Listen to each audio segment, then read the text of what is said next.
was just another quiet Sunday night in Chicago, November 22nd, 1987. The evening news was airing as usual, nothing out of the ordinary.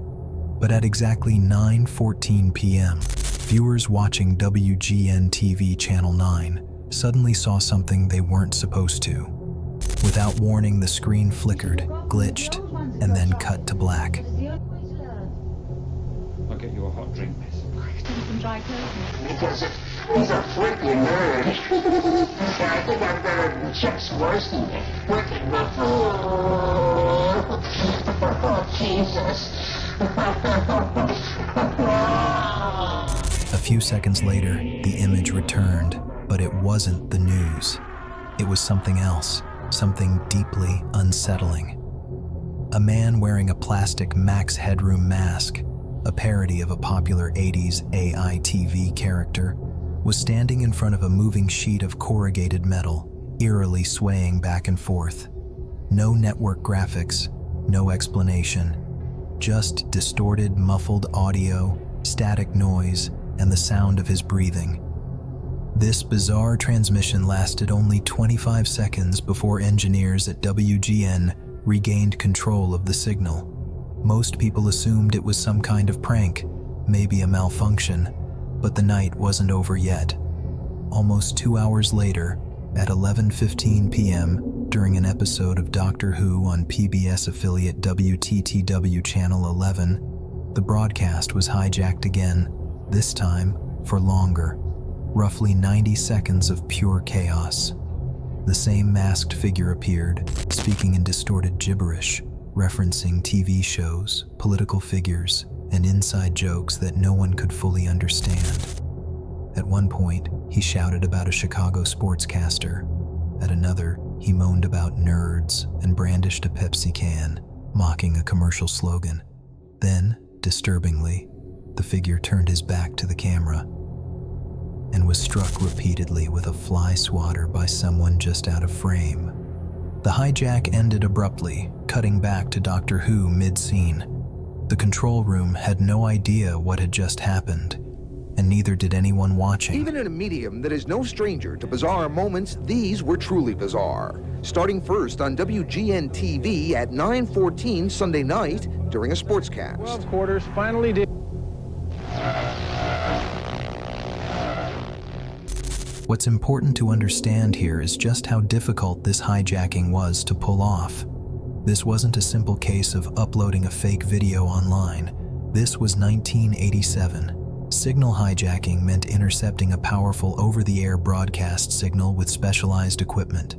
To do it twice, on two separate stations, within hours of each other, means whoever did this had serious technical knowledge and access to expensive gear. Even the FCC got involved, launching a full-scale federal investigation.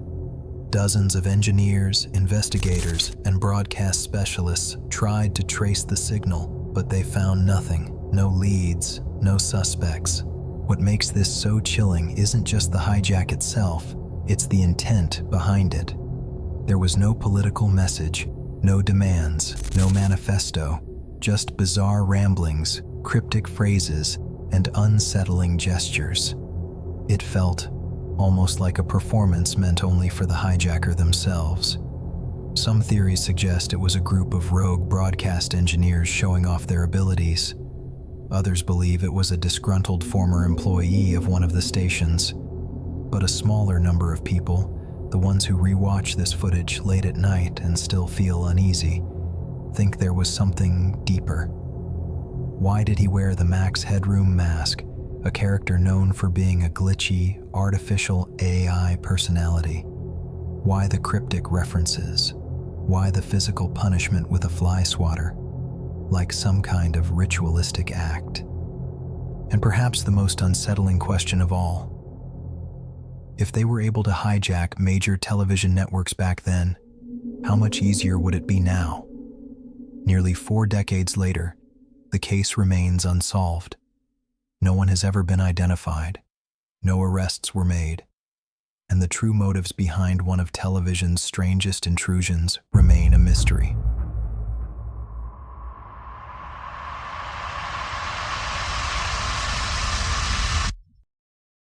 early 2000s, television in Slovenia was as ordinary as anywhere else.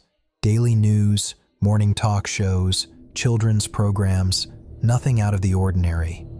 But one night, viewers tuning into RTV Slovenia, the country's national broadcaster, were met with something they'd never forget. It started like any other late-night news recap, a calm anchor summarizing political stories and weather updates. Then, without warning, the screen glitched. The image cut to static, just for a moment. And then, something else appeared. The broadcast resumed, but it wasn't news anymore. The lighting was dim and tinted with a strange yellow hue, like an old VHS tape. A wooden marionette puppet, crudely carved and disturbingly human-like, stood motionless in the center of the frame. Its head was too large for its thin body, its painted-on eyes wide open and lifeless. For nearly 10 seconds, it didn't move, just stared. And then, very slowly, its head began to tilt from side to side. A distorted, almost mechanical-sounding voice followed, speaking in broken Slovenian. Viewers who spoke the language said the voice was repeating the same phrase over and over. "We are still here." I couldn't locate the original video itself, but this clip is the closest I could find. Many believe it's from the same source as the original broadcast. What makes this event even stranger is that this wasn't the only time it happened. Over the next 5 months, 3 more similar interruptions occurred.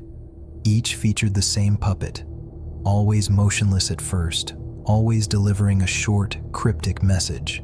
One message said, "You cannot erase what is beneath." Another whispered, "Do you feel the watchers?" The final broadcast ended with a chilling line, "The broadcast is not yours anymore." And then, nothing. No more interruptions. The puppet was never seen again. Investigators tried to determine whether the transmissions were the result of signal hijacking, similar to the Max Headroom incident. But RTV Slovenia's engineers insisted the feed was never interrupted on their end. Others speculated it might have been a rogue employee inserting pre-recorded footage. Still, no one was ever identified, and no credible claim of responsibility was ever made. To this day, the truth remains buried. RTV Slovenia still denies anything out of the ordinary ever happened.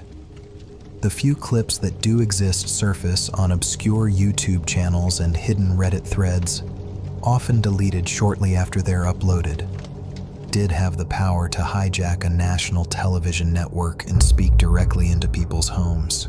Who's to say they won't do it again?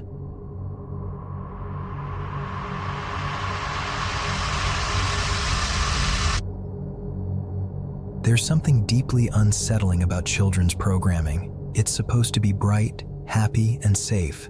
But when something strays even slightly from that formula, it doesn't just feel off, it feels wrong. In the 1980s, British television aired a kids' show called Jigsaw. On the surface, it was a cheerful educational series designed to teach children problem-solving skills through games and puzzles.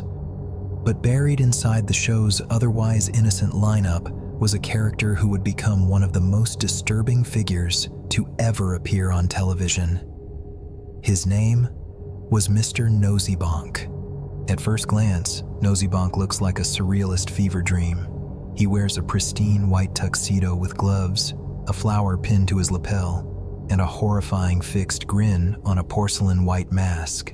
But the most unsettling part isn't the smile. It's the nose, an impossibly long, curved, beak-like shape that juts out from his face, giving him a bird-like, predatory appearance.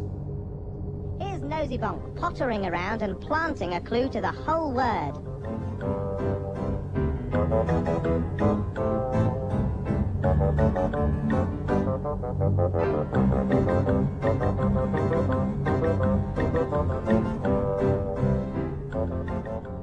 And the music, light, almost circus-like, doesn't make it feel any better.